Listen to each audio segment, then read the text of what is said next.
አመነ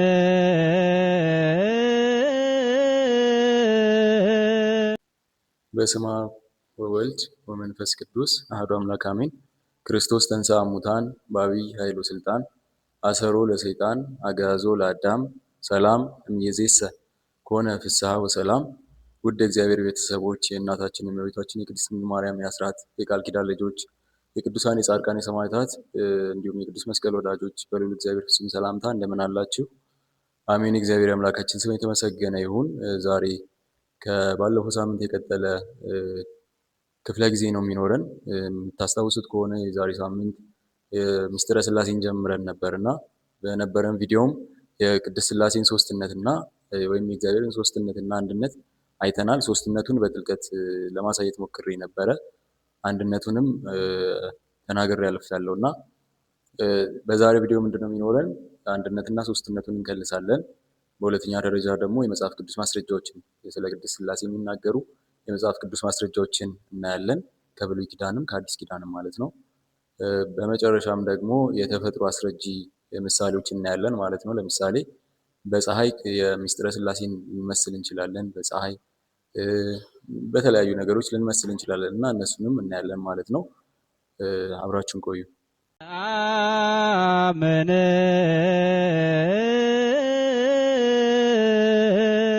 እሺ እንግዲህ ባለፈው ሳምንት በነበረን ቪዲዮ እንዳልኳችሁ የሥላሴን ሶስትነትና አንድነት ያየንበት ቪዲዮ ነበረ እና እሱም ላይ ምን ተነጋግረናል? ለክለሳ እንዲሆናችሁ ማለት ነው። እግዚአብሔር ሶስትም አንድም ነው ብለናል። ሶስት የሚሆንባቸው ነገሮች አሉ፣ አንድ የሚሆንበት ነገር አለ ማለት ነው። እና ሶስት የሚሆንባቸውን ነገሮች አራት አድርገን አይተናል። ለመጀመሪያው በአካል ብለናል። ይህም ማለት አብ፣ ወልድ፣ መንፈስ ቅዱስ የሚባሉት አካላት የራሳቸው የሆነ ፍጹም አካል አላቸው ነው። አብም ለብቻው ነው፣ ወልድም ለብቻው፣ መንፈስ ቅዱስ ለብቻው የራሳቸው የሆነ ፍጹም አካል አላቸው ነው።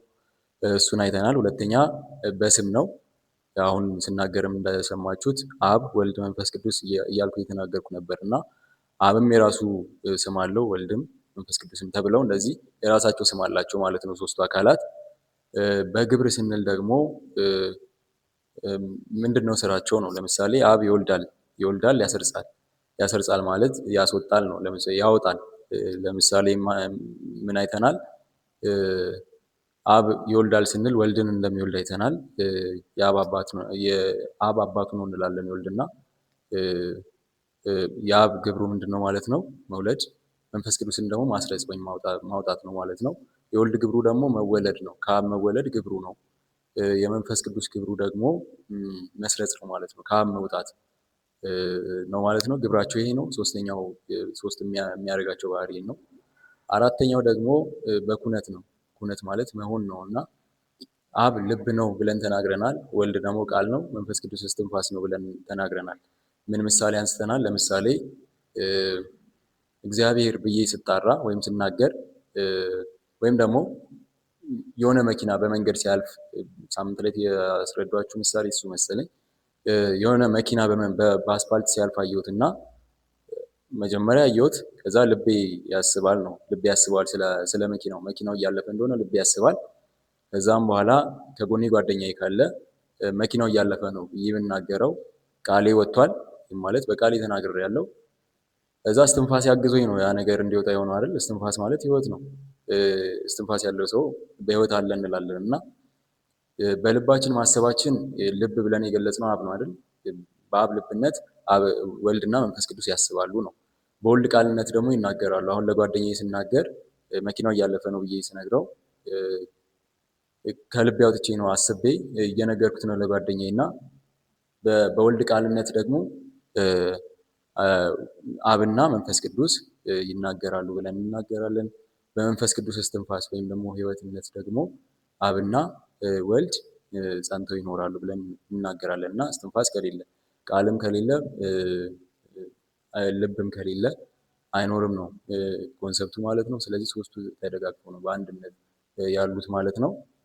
ስለዚህ እነዚህ ሶስት የሚያደርጓቸውን አራት ባህሪያት አይተናል። በአካል፣ በስም፣ በግብርና በኩነት። አንድነት ላይ ስንመጣ ደግሞ እግዚአብሔር አንድ ነው ስንል ምንድን ነው? በአምላክነት ወይም በመፍጠር ዓለምን በማስተዳደር ሊሆን ይችላል፣ በመግዛት፣ በስልጣን፣ በፈቃድ አንድ ናቸው። በፈቃድ ስንል እንዴት ነው? ለምሳሌ የአብ ፈቃድ ዓለምን ማጥፋት ነው እንበል። የወልድ ፈቃድ ደግሞ ዓለምን መቀየር ወይም ደግሞ ማዳን ምናምን የሚባል ነገር የለም። ፈቃዳቸው አንድ ነው። ያ ፈቃድ የወልድም የመንፈስ ቅዱስም ነው። የተለያየ ፈቃድ የላቸውም ነው። ስለዚህ በፈቃድ አንድ ናቸው ስንል ከዚህ አንጻር ነው። በአምላክነት ስንል ደግሞ በአምላክነት ሊሰሩ የሚችሉ ስራዎች በጠቅላላ በእነሱ በአምላክነት ስራዎች በጠቅላላ አንድ ናቸው ነው። ወይም ደግሞ የሚያለያያቸው ነገር የለም። ሶስቱም አምላክ ናቸው እንላለን። የመጽሐፍ ቅዱስ ማስረጃዎችን እጠቅስላችኋለሁ። ሶስቱም አብ፣ ወልድ፣ መንፈስ ቅዱስም አምላክ እንደሆኑ ማለት ነው የሚገልጹ። ስለዚህ ክለሳው ይህን ይመስላል።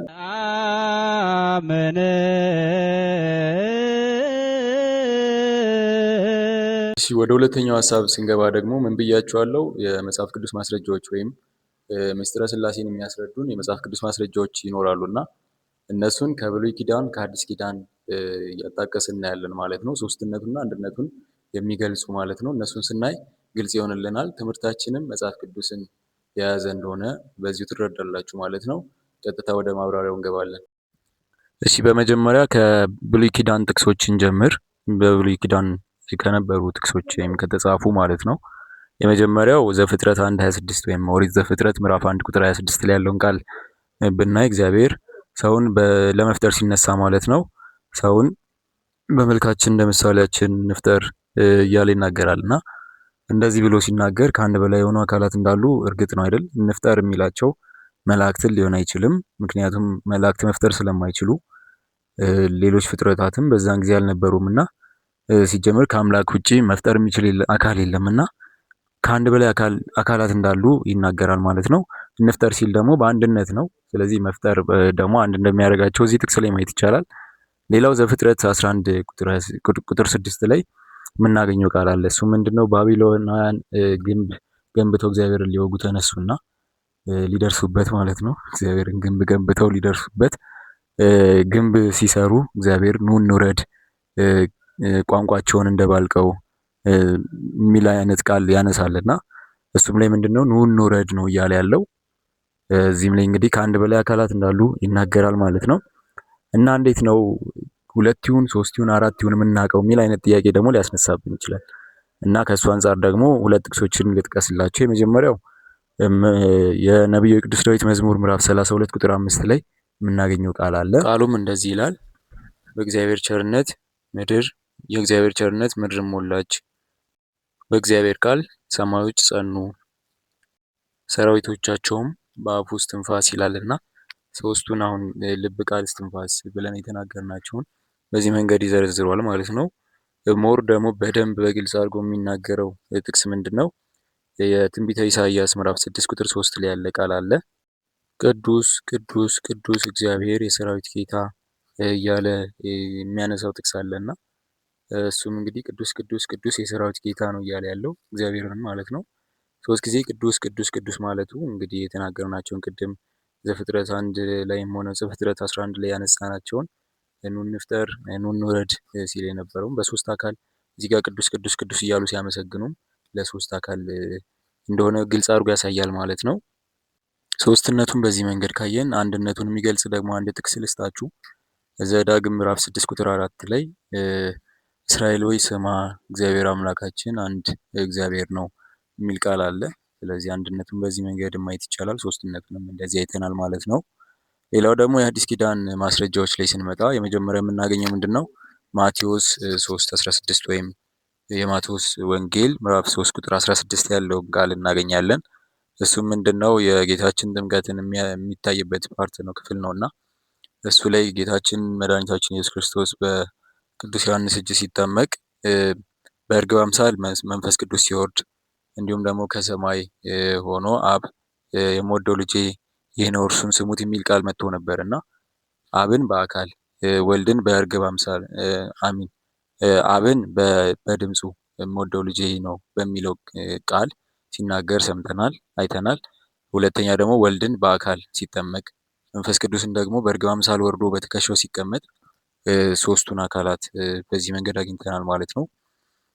ሌላው ደግሞ የማቴዎስ ወንጌል ምዕራፍ 28 ቁጥር 19 ላይ ሂዱና አሕዛብን ሁሉ በአብ በወልድ በመንፈስ ቅዱስ ስም እያጠመቃችሁ ደቀ መዛሙርት ያድርጓቸው የሚል ቃል አለ።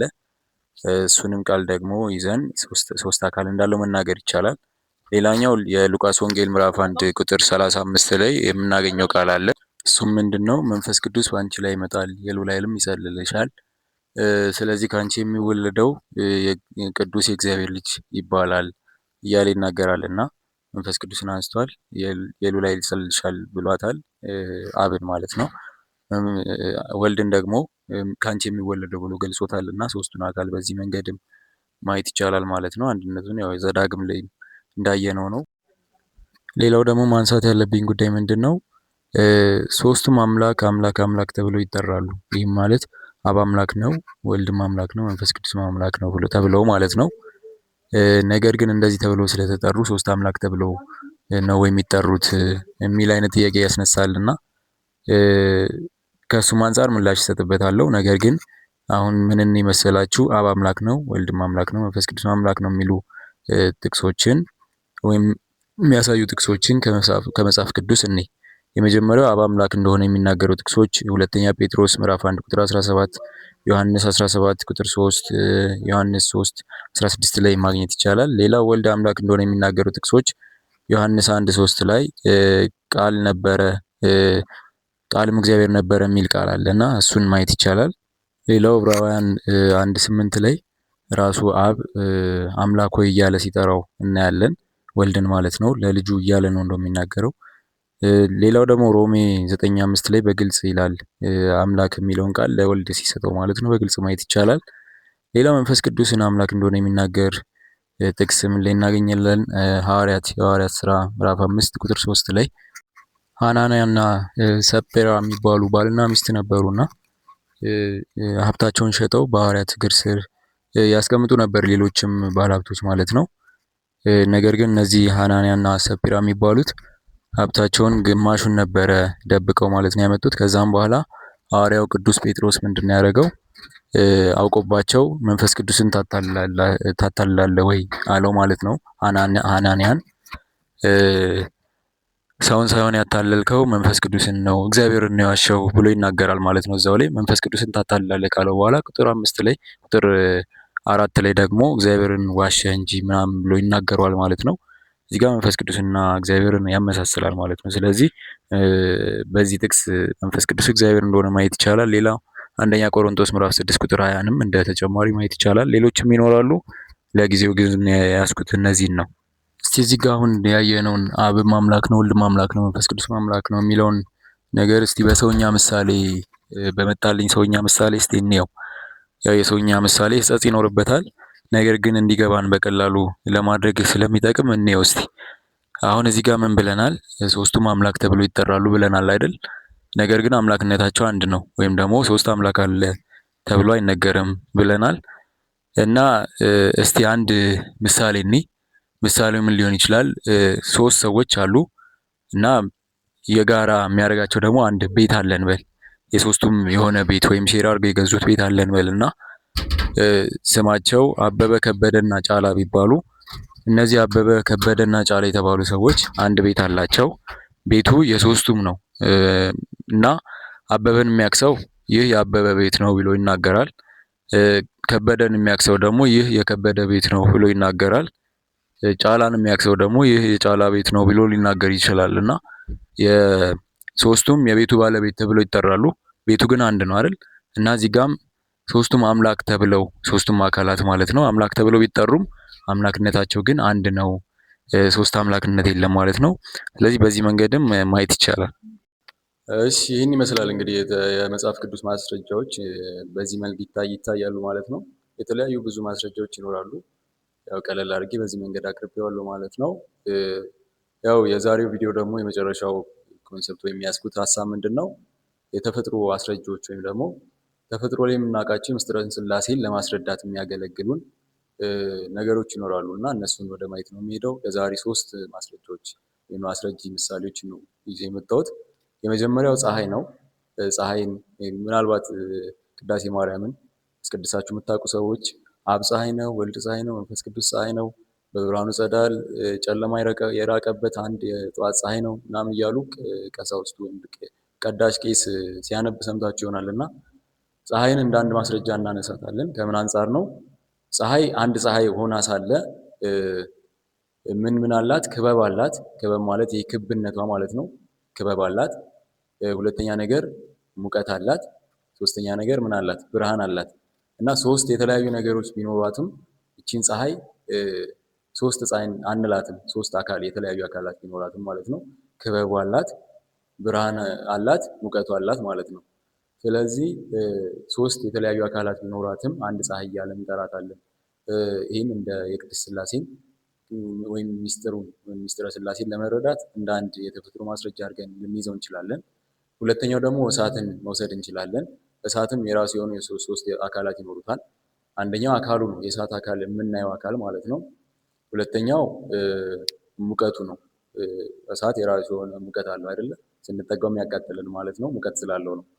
ሶስተኛ ነገር ደግሞ ብርሃን አለው። እሳት ባለበት ብርሃን ይኖራል። ጨለማ ቢኖር እና እሳት ብናበራ ብንለኩስ ብርሃን ያደርገዋል ያንን ጨለማ እና ሶስት የተለያዩ አካላት አለው። አሁን እንዳልነው ምን አለው?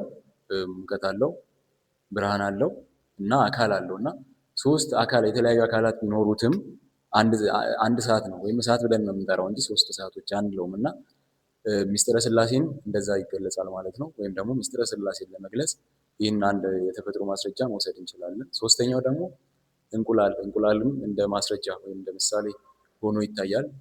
እሱም እንዴት ነው? እንቁላል አይታችሁት ከሆነ ቅርፊት አለው ከላይ ልጠን የምንጥለው ፓርት ማለት ነው። ቅርፊት አለው። ሁለተኛ ደግሞ ነጩ ፓርት ውሃው ፓርት ማለት ነው። ነጩ ፓርት አለ። ሶስተኛ መሀል ላይ ያለው አስኳል ተብሎ የሚጠራው ቢጫው ፓርት አለ እና ሶስት አካላት ቢኖሩትም ሶስት የተለያዩ አካላት ቢኖሩትም ግን አንድ እንቁላል ተብሎ ይጠራል። የሶስቱ ነገሮች ቅንጅት ቢሆንም አንድ እንቁላል ተብሎ ይጠራል እና ሚስጥረ ሥላሴንም ስናይ አብ፣ ወልድ፣ መንፈስ ቅዱስ የተባሉ ሶስት የተለያዩ አካላት ቢኖሩም አንድ እግዚአብሔር እንጂ ሶስት እግዚአብሔሮች ብለን አንጠራም ማለት ነው። ስለዚህ እነዚህን የተፈጥሮ ማስረጃዎች ትይዛላችሁ። ቅድም የሰጠኋችሁንም የመጽሐፍ ቅዱስ ማስረጃዎች ታያላችሁ ማለት ነው። ሚስጥረ ሥላሴን በዚህ መንገድ እናጠናቀቃለን ማለት ነው። በተቻላችሁ መጠን የተሻለ ደግሞ እውቀትን ለመጨበጥ ሞክሩ በራሳችሁ። ሚስጥረ ሥላሴ በዚህ መንገድ ተጠናቋል ማለት ነው። ምስጋና ለእግዚአብሔር ለአምላካችን ይሁን። ስብሐት ለእግዚአብሔር ወለወላዲቱ ድንግል ወለመስቀሉ ክቡር። ይቆየን። አሜን።